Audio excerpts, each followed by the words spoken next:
If you have gestational hypertension, then this video is for you. We're going to talk about it here today. Now, if your doctor's told you that you have gestational hypertension, it's because that means that your blood pressure is over 140 over 90, and it's been taken more than 2 times within a 4-hour period. So this also occurs after about 20 weeks. So the $1 million question is, well, great, what do we do now? Sometimes doctors will prescribe medication, which you should follow your doctor's orders. You should not be following anything that you just happen to see on YouTube or Instagram or TikTok or Facebook or anything like that. But I'm just going to give you my take on this type of condition. What you need to do is start considering that this is a very serious thing, even though you may not be having any symptoms at all.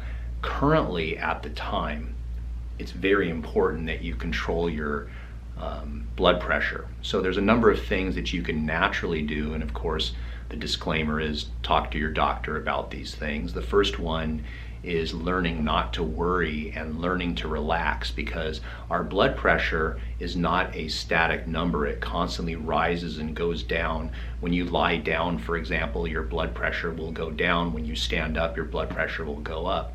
And that's why sometimes your doctor may advise you to do bed rest. And what they mean is don't stay at home, but actually just lie down in bed to keep that blood pressure low. So bed rest in certain cases is simply required depending on the patient. However, one option that you can do is you can do deep breathing exercises where you inhale through the nose, exhale through the mouth, and you would do cycles of this. You can do 30 deep breaths in and out. You can do it in a seated position. You could do it lying down. But essentially, it's learning how to control your autonomic nervous system so that you can lower your blood pressure. And very often, it will lower it significantly within a couple minutes. Now, of course, if you go out and you try to run a marathon or go shopping and running around town, your blood pressure will naturally go up because of the demands that you're putting upon your body.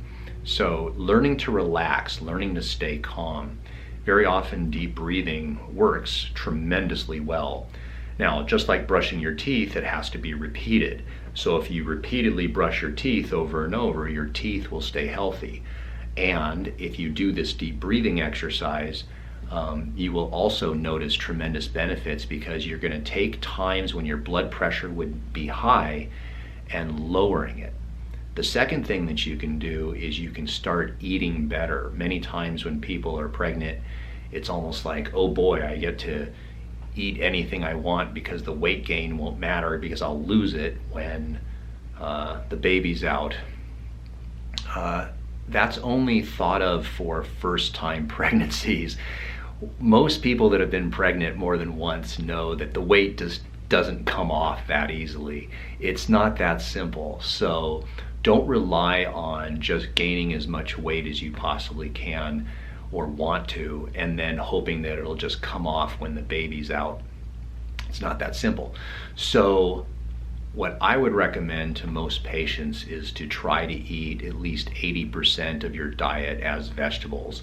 You can eat chicken, you can eat meat, you can eat eggs, you can eat those foods, but 80% of your diet should consist of vegetables. So when you look at a plate, think of 80% of your plate as vegetables. That way you're going to be getting the nutrients, you're going to be getting the B vitamins, you're going to be getting the minerals that you need to be healthy. And very often when you start eating that way, within a very short period of time, your blood pressure may start to normalize. The third thing that you should do, if again, read all the disclaimers first, but you should start doing some form of exercise. Now, it's very common for people to think that they can have their cake and eat it too. And sometimes you see people that are pregnant in a gym and they're doing high intensity interval training, and they're running and they're doing all these things. And you have to understand from a biological point of view,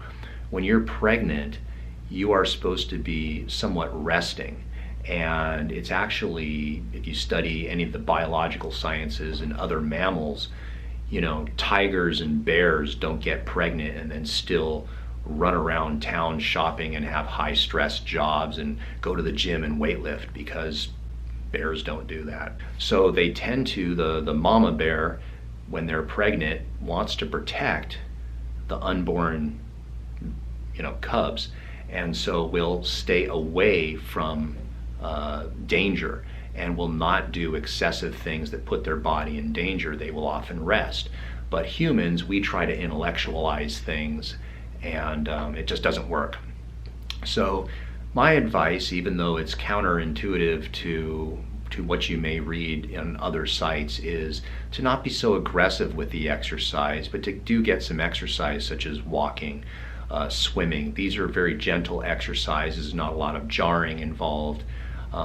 My favorite exercise for patients that are pregnant is to give them squats, because it trains all the muscles that are going to be developed for delivering the baby, but not weightlifting squats. You're not putting 200 pounds of weight crushing down on your spine when you're pregnant. That almost never works.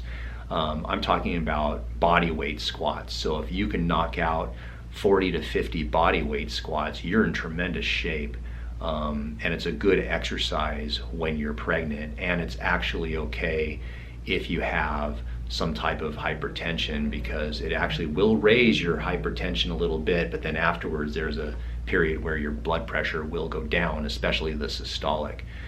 But you have to understand that when you're pregnant, you can't act like a non-pregnant person, and you are responsible now for this little unborn you. And it's exciting, and it should be exciting, and you shouldn't be trying to live the same life you had before. But if you're getting hypertension during your pregnancy, there's likely a reason why. Sometimes they can't figure it out, but stress is a big factor. Emotions are a big factor. That's why the deep breathing works. Dietary factors can play a major role in blood pressure. And lastly, exercising an appropriate amount might be the thing that you want to do to save yourself from having problems and save that little unborn you that's going to come out and